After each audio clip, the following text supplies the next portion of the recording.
Assalamualaikum warahmatullahi wabarakatuh.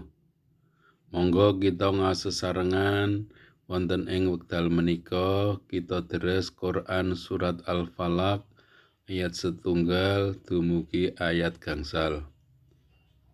A'udzu billahi minasyaitonir rajim.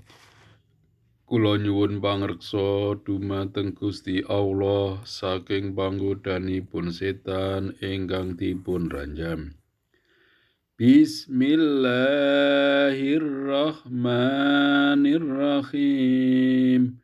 Kelawan asma Allah ingkang Maha Mirah, Maha Asih. Qul a'udzu birabbil falaq. Dawa sira Muhammad, kula nyuwun pangreksa dumateng Pangeran ingkang nguwasani wanci subuh.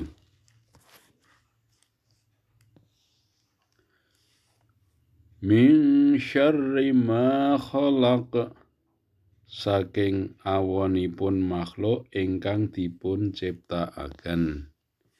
Wa min syarri ghasiqin idza waqab, lan saking awonipun dalu menawi sampun peteng.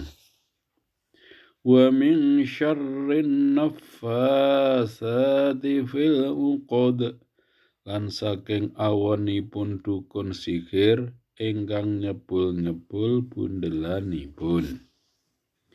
Wa min syarri hasidin idza hasad, lan saking awonipun tiyang ingkang drengki menawi piyambakipun drengki. Shadaqallahul adzim. Wassalamualaikum warahmatullahi wabarakatuh.